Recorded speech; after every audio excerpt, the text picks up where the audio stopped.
Muy buenos días, mis hermanos. Dios les bendiga grandemente. Es un privilegio poder compartir en esta mañana la palabra de nuestro Dios. Vamos a orar. Bendito Dios y Padre, te damos muchas gracias por esta mañana hermosa que tú nos das, Señor, y el privilegio grande de poder meditar en tu palabra, Señor amado. Que tu Espíritu Santo sea guiándonos, sea enseñándonos en esta mañana el mensaje que tiene para cada uno de nosotros. Gracias te damos, Señor. Amén. Vamos a abrir la palabra del Señor en el libro de los Hechos de los Apóstoles. Hechos de los Apóstoles, inicialmente capítulo 9, verso 31. Dice la palabra del Señor: entonces las iglesias tenían paz por toda Judea, Galilea y Samaria, y eran edificadas andando en el temor del Señor, y se acrecentaban fortalecidas por el Espíritu Santo.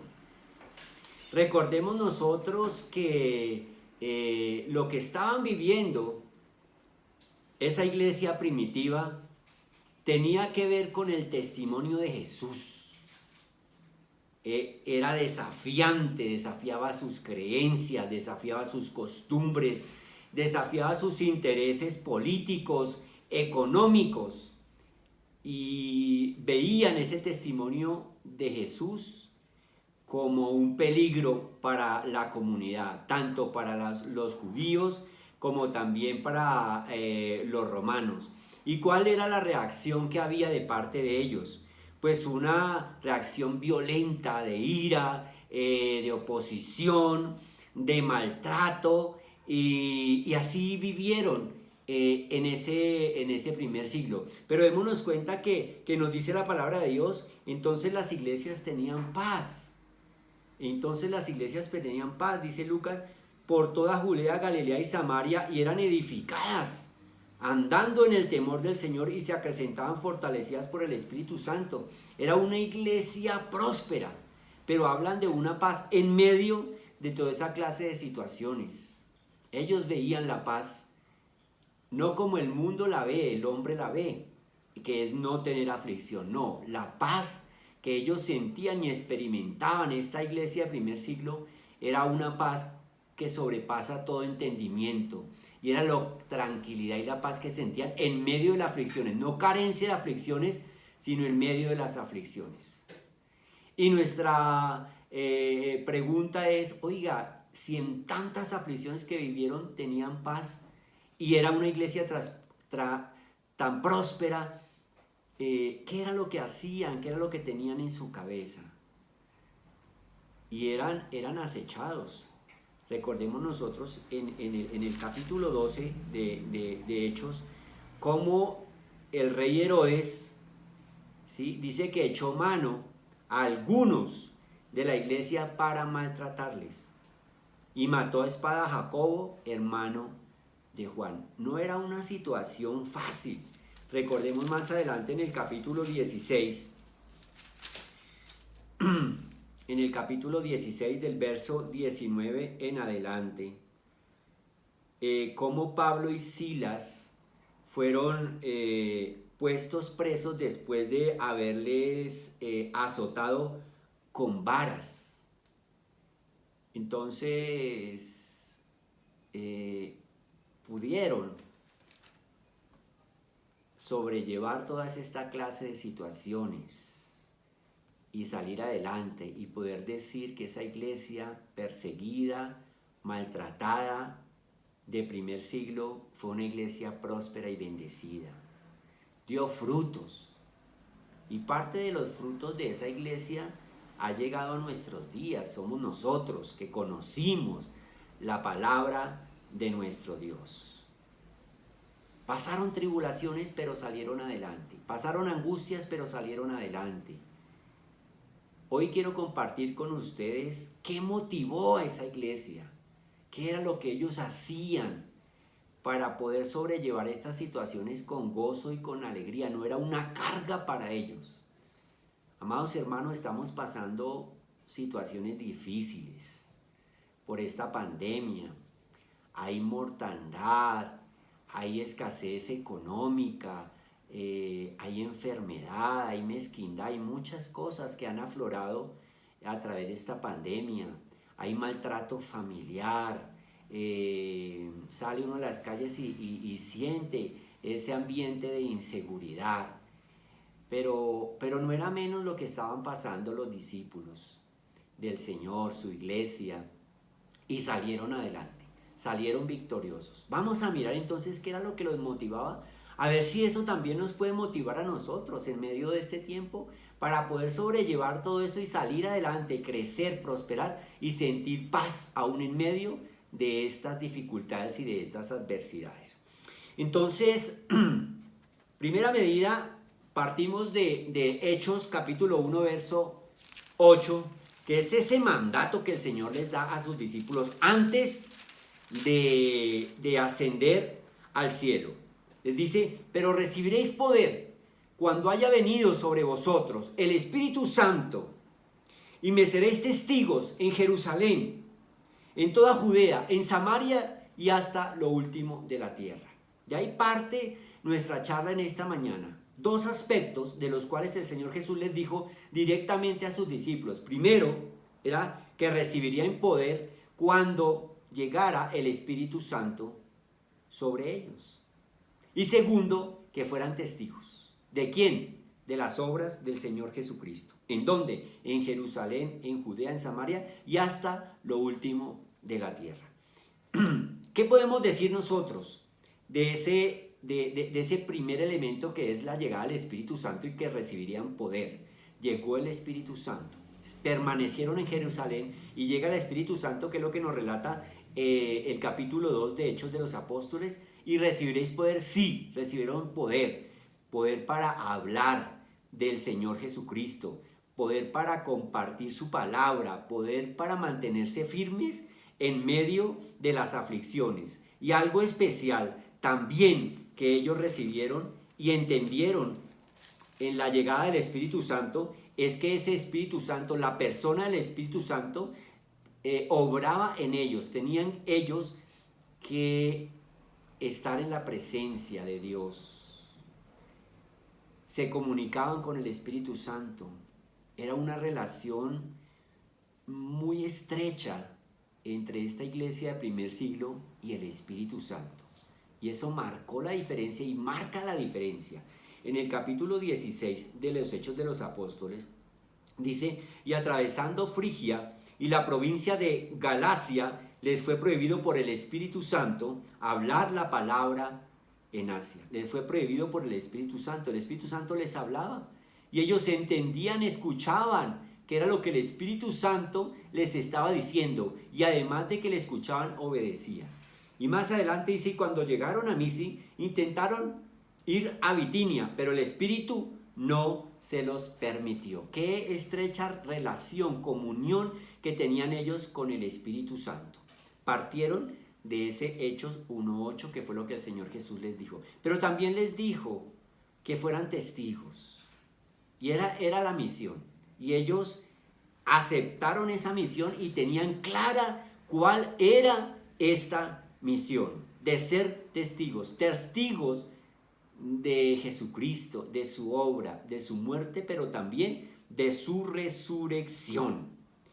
Cuando en el capítulo 1, verso 22 del mismo libro de Hechos, estaban ellos dando como esos requisitos que se requerían para reemplazar a Judas, como formar parte de esos 12 que inicialmente el Señor Jesús los seleccionó. Judas fallece y van a reemplazar ese otro discípulo. Y mire lo que dicen. Dice en el verso 22 del capítulo 1: comenzando desde el bautismo de Juan hasta el día que de entre nosotros fue recibido arriba, uno se ha hecho testigo con nosotros de su resurrección. Era uno de esos requisitos primordiales, que también aquel que iba a ser discípulo, que iba a completar ese grupo de los 12, debería ¿sí? Haber sido también testigo de nuestro Señor Jesucristo. Entonces, esa misión la tenían clara. En Hechos 2:32 también Pedro dice, a este Jesús resucitó Dios, de lo cual todos nosotros somos testigos. Entonces vienen esos dos primeros elementos que nos dan a entender nosotros que motivaron a esa primera iglesia primitiva a continuar, a perseverar y a cumplir el mandato de nuestro Dios. Primero, esa relación estrecha con el Espíritu Santo de Dios. Y segundo, tenían clara su misión en esta tierra. Hermanos, nosotros tenemos clara nuestra misión aquí en esta tierra. Sabemos por qué estamos aquí en esta tierra. Porque muchas veces como que damos palos de ciego y hacemos cosas creyendo que esa es nuestra misión. Y a la postre nos encontramos nosotros derrotados, sin fuerzas, sin ánimo y como que no sabemos nosotros para dónde vamos. Pues esta iglesia primitiva estaba motivada porque sabían cuál era su función clara aquí en esta tierra y era ser testigos de la obra de nuestro Señor Jesucristo. Y para eso tenían que conocerlo al Señor y lo conocieron, compartieron con ellos, lo vieron morir, pero también lo vieron resucitar. Entonces vamos con esos dos elementos principales. Y es que podamos nosotros reflexionar cuál es nuestra comunión con el Espíritu Santo, ese consolador, ese con el que nos convence, dice la palabra de nuestro Dios, ese que está ahí enseñándonos y guiándonos. ¿Hablamos con el Espíritu Santo o lo mantenemos como alguien alejado a nuestra plena relación y comunión que creemos tener con nuestro Dios? Y segundo, hermanos, ese sentir de misión que tenemos nosotros aquí en esta tierra. Pero vamos a más adelante. Entonces, reciben el mensaje, reciben la misión del Señor, pero ¿cómo recibieron ellos esa misión? Es importante esa actitud de ellos, que la podamos entender. En Hechos capítulo 17, verso 24 y verso 25, dice, el Dios que hizo el mundo y todas las cosas que en él hay, siendo Señor del cielo y de la tierra, no habita en templos hechos por manos humanas, ni es honrado por manos de hombres, como si necesitase de algo. Ojo aquí, como si necesitase de algo. Pues Él es quien da a todos vida y aliento y todas las cosas. ¿Cómo recibieron ellos esa misión que le encomendó el Señor? Hermanos, recibieron esa misión como un privilegio, diciendo, vea, Dios no nos debe nada, es un privilegio que le sirvamos, es un privilegio que seamos sus testigos. Él no nos debe nada, pero nosotros sí le debemos a Él absolutamente todo.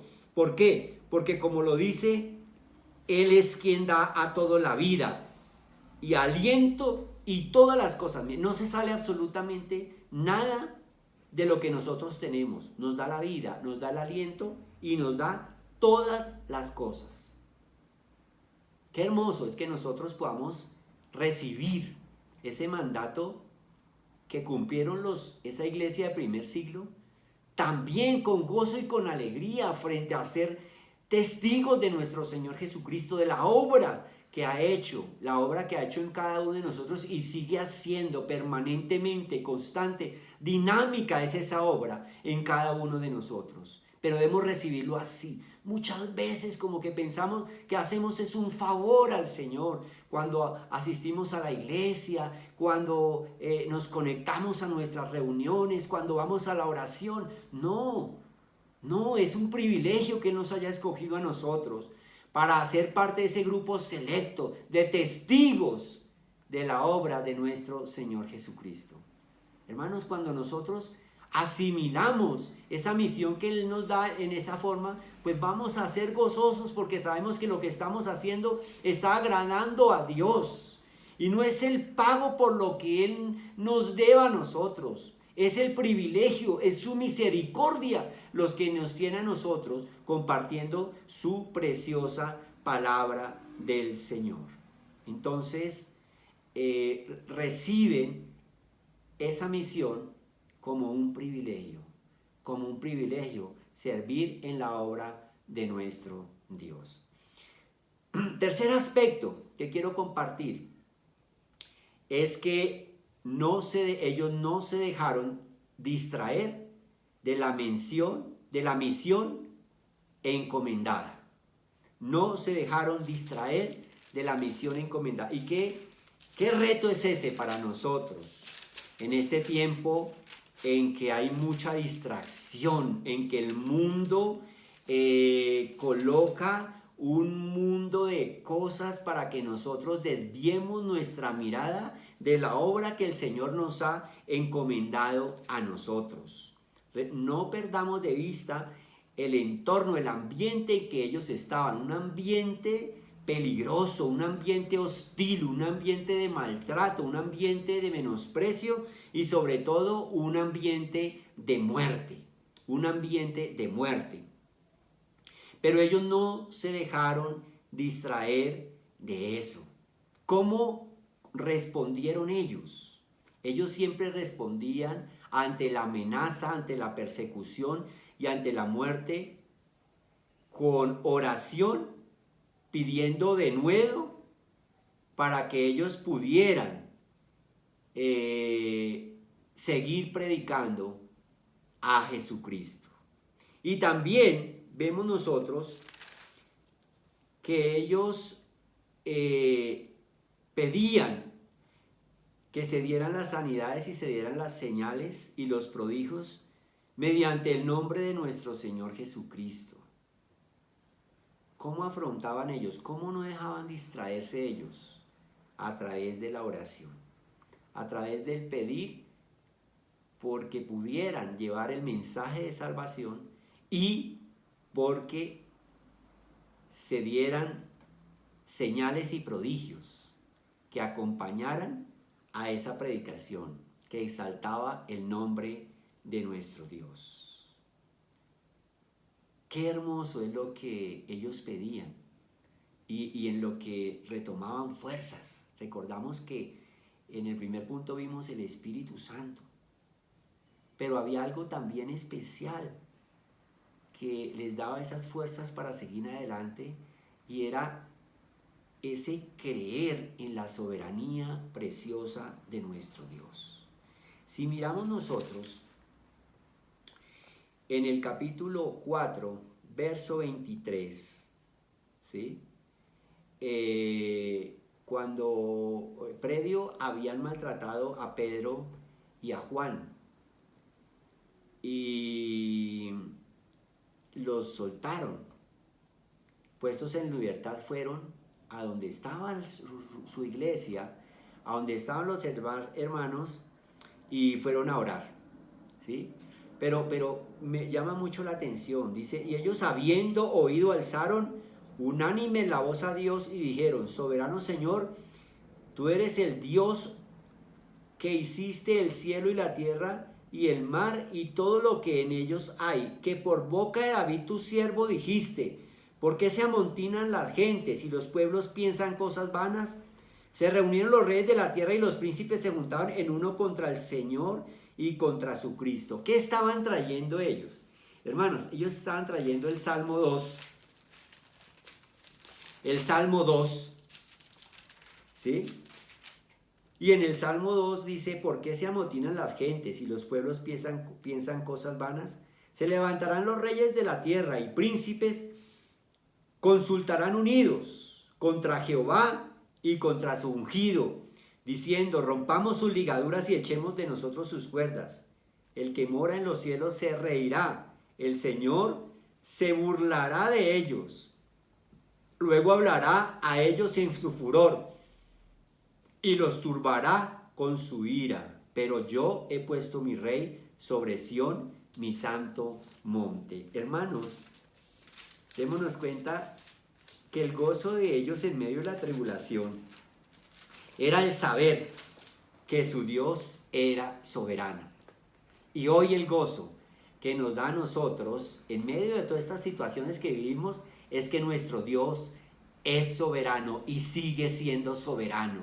Esto quiere decir que Él está bajo el control absoluto de todas las cosas que nos pasan a nosotros. No se escapa de su control ninguna cosa. Todo está bajo el control de Dios. Y ellos lo confesaban. Mire cómo empiezan la oración. Y ellos, habiéndolo oído, alzaron unánime la voz a Dios y dijeron: soberano Dios. Y trae a colación el Salmo 2, donde dice, pues la gente, pues ellos pueden hacer todas sus cosas, decir: rompamos ligaduras, echemos de nosotros sus cuerdas, pero el que mora en los cielos se reirá de ellos. Hermanos, ellos se reían de todo lo que aquellos judíos y aquella autoridad romana hacían en contra de ellos, porque sabían que detrás de eso estaba el control absoluto que tenía y que tiene y sigue teniendo nuestro Dios. Qué hermoso es que nosotros podamos entender que en medio de nuestras adversidades, ahí está Dios obrando. En medio de nuestras situaciones, en medio de nuestros enemigos haciéndonos daño, Dios tiene el control absoluto de todo. Y eso les daba a ellos motivo.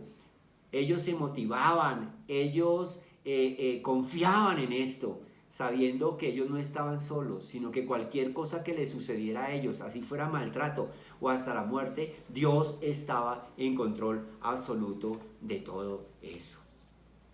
Otro aspecto que quiero compartir con ustedes en esta mañana acerca de eso que tenían en su pensamiento, en su mente, en su sentir, esta iglesia que los hizo, no perdamos de vista, los hizo mantenerse firmes, cumplir el mandato que Dios les había establecido hasta el fin, a cada uno. Ellos no desmayaron, ellos no decayó su semblante, su ánimo, sino que por el contrario, cada cosa que veían, aún una aflicción en contra de ellos, ellos salían gozosos, salían felices por todo lo que les sucedía.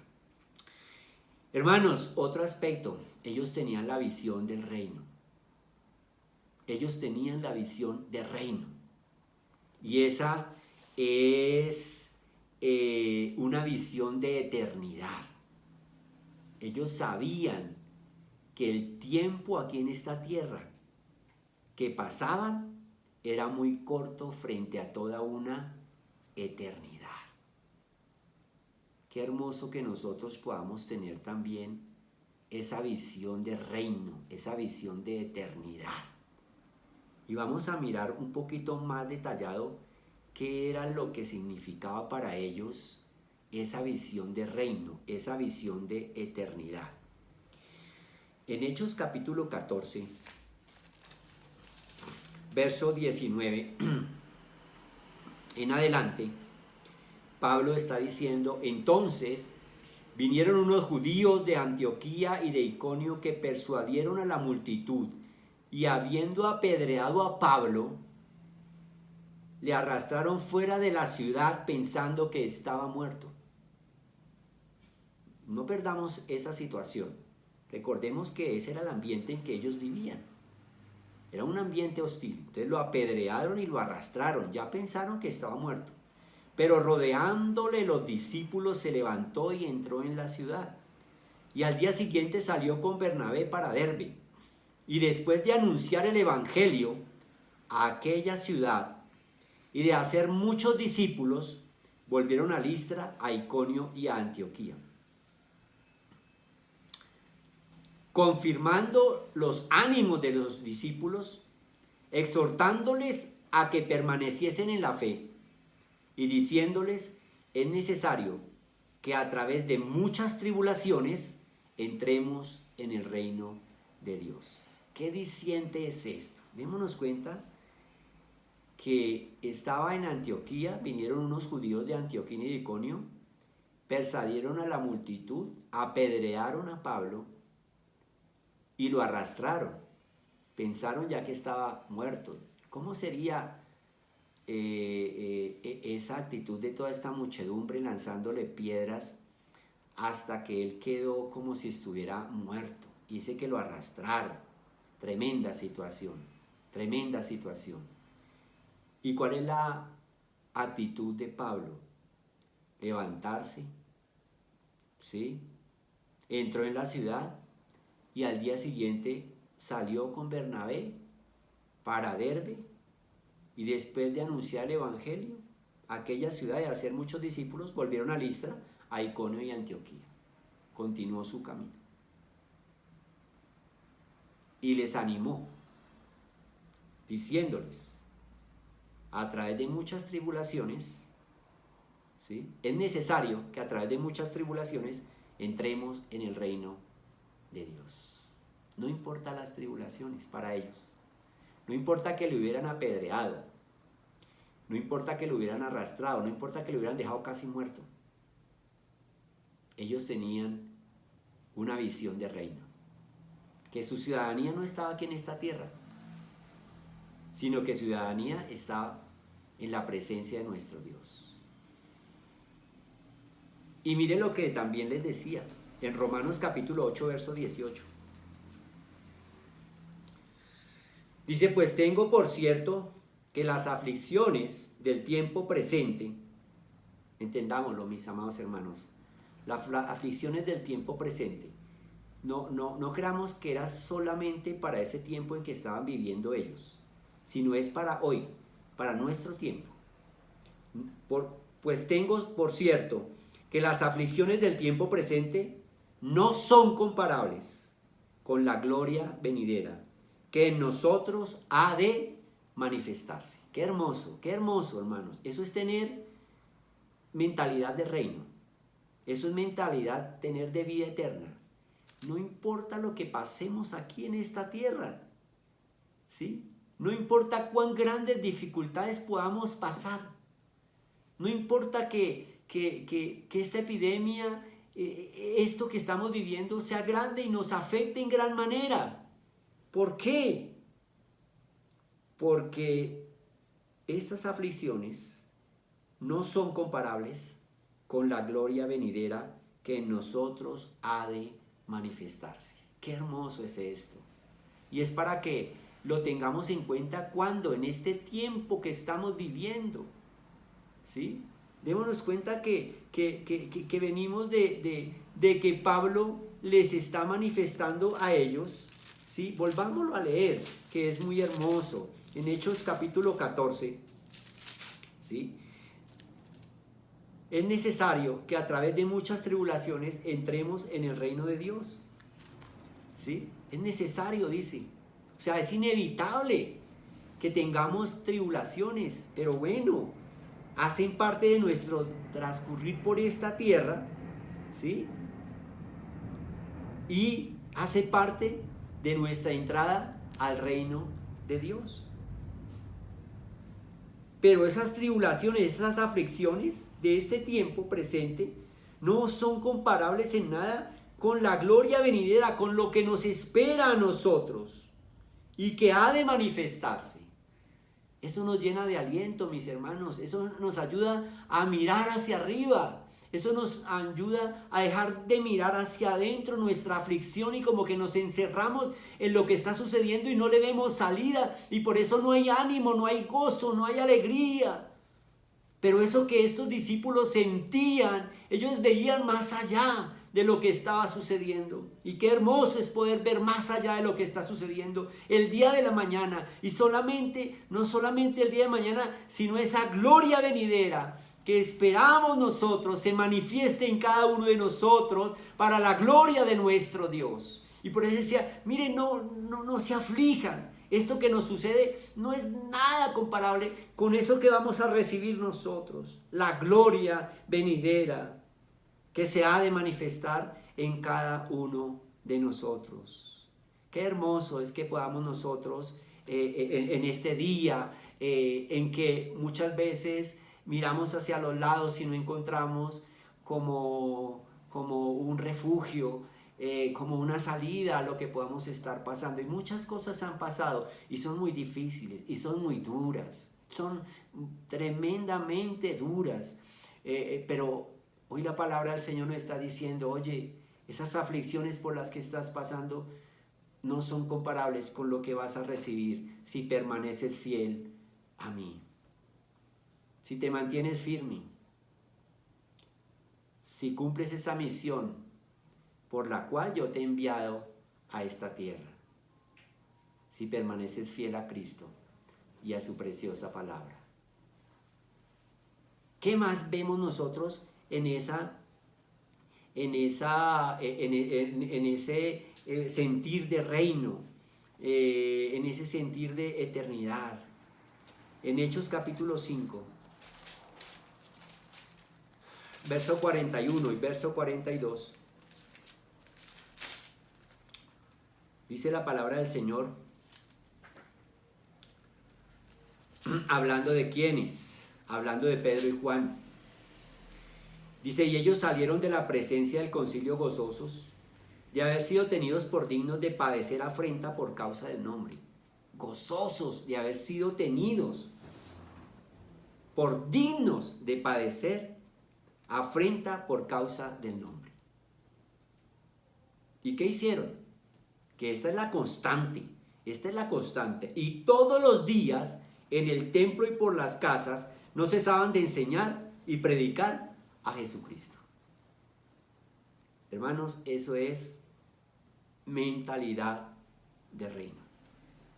Saber de que todo lo hacían con el grande aliciente verdadero y eterno de que iban a ir a la presencia de Dios por toda una eternidad, y que el paso por esta tierra era un paso muy corto, pasajero, y que no era nada comparado con lo que iban a recibir, la gloria manifestada en cada uno de ellos. Y en esa muerte de Esteban, que nos narra el mismo libro de Hechos capítulo 7, el verso 55 y verso 56 nos trae ese ejemplo de lo que hemos hablado hasta este momento. Dice, y dijo, he aquí veo los cielos abiertos. Qué hermosa expresión. Los cielos abiertos, ¿sí? Y al Hijo del Hombre que está a la diestra de Dios.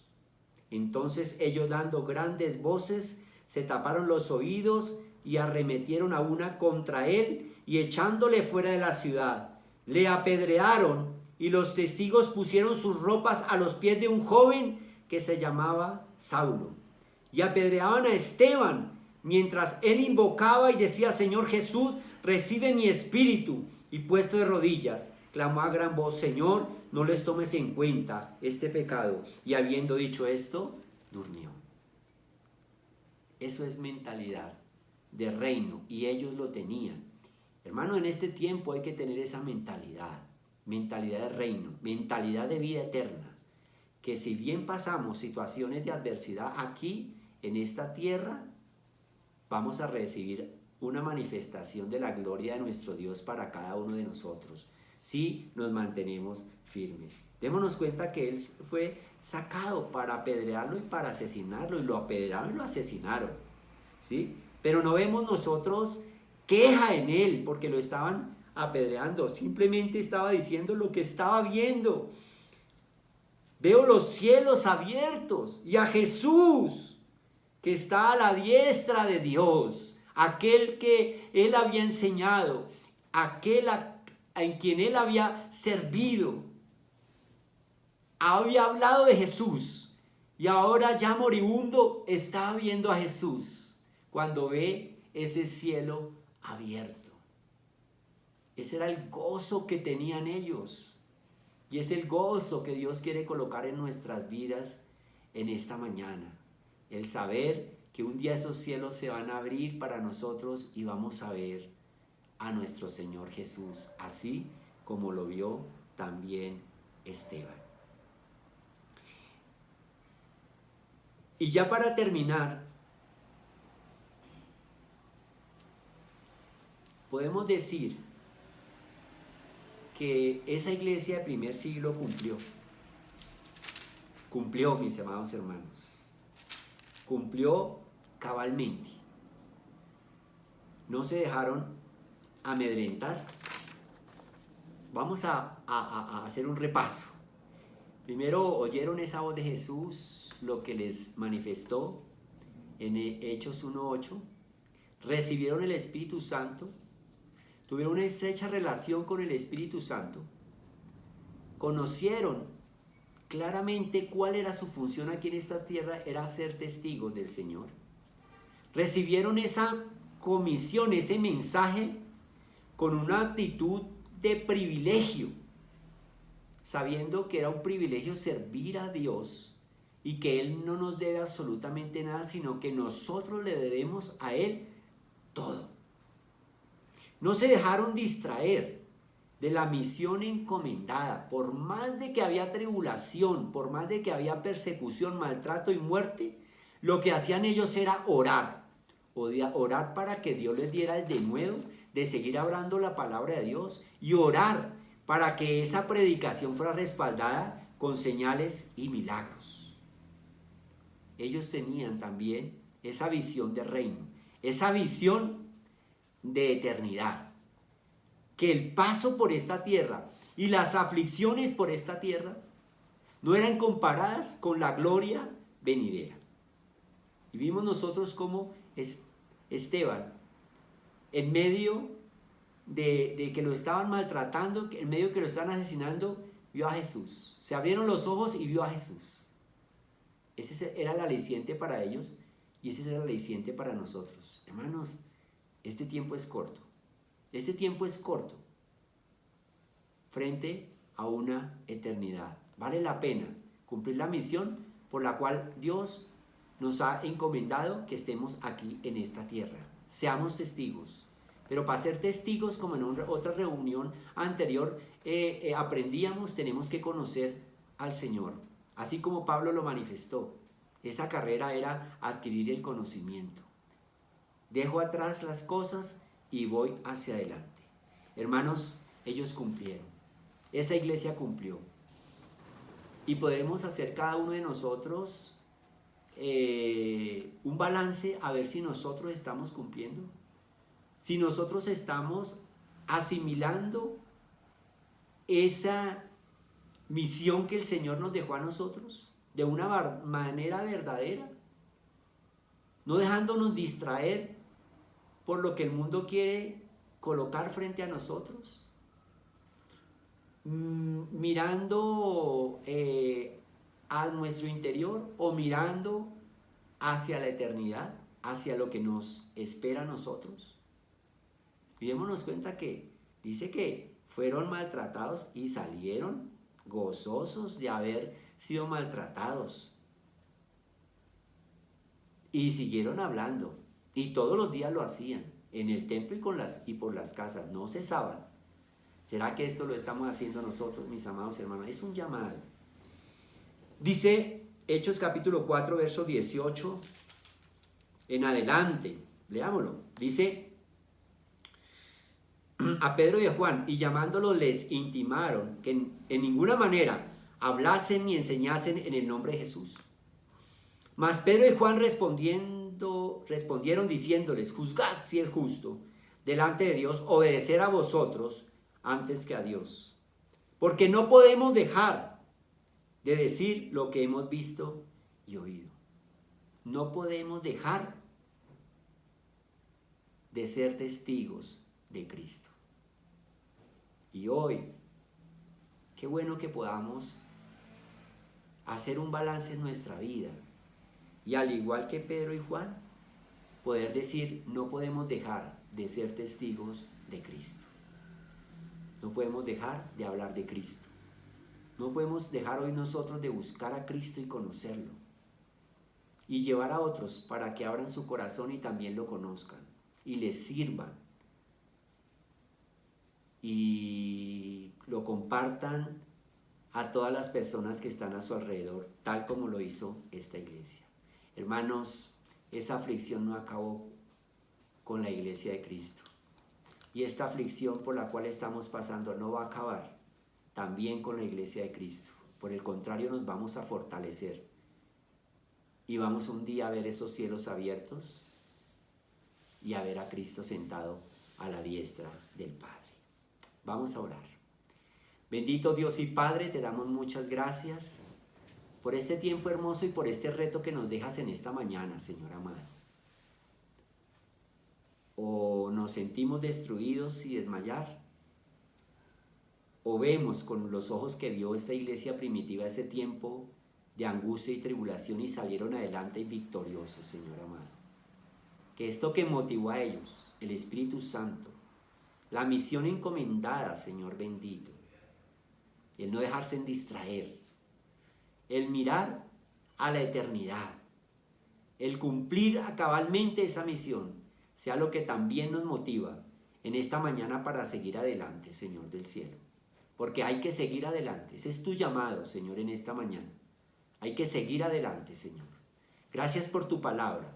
Gracias por esta iglesia, Señor, que nos dio ejemplo de vida. No solamente en palabras, sino en la vida, en la carne de cada uno de ellos. Entregándose, muriendo, en aflicciones, en maltratos, pero viendo y esperando la gloria de Dios que llegó para cada uno de ellos en su momento. Señor, hoy clamamos por todos aquellos que están pasando por esas difícil situación de haber que un familiar hubiese partido, Señor amado. Padre, trae el consuelo. Y aquellos que hoy se encuentran, Señor, en estas clínicas, Padre, también oramos por ellos. Sabiendo, Señor, que un día los cielos se van a abrir y vamos a ver al Hijo de Dios, al Señor Jesús, a la diestra tuya, Padre bendito. Que podamos llegar allá, Señor. Que no nos dejemos distraer por este mundo para cumplir el cometido que tú nos entregaste, Señor de gloria. Gracias, Padre. Gracias, Señor. Gracias, Dios del cielo. En el nombre de tu Hijo Jesús. Amén. Hermanos, Dios les bendiga, que sea un excelente domingo, que esta palabra haya quedado grabada en nuestros corazones y nos sirva para que nos apoyemos en ella y poder sobrellevar esta situación hasta cuando el Señor diga, ya la has pasado, ya has cumplido. Dios les bendiga, les amamos en el amor del Señor.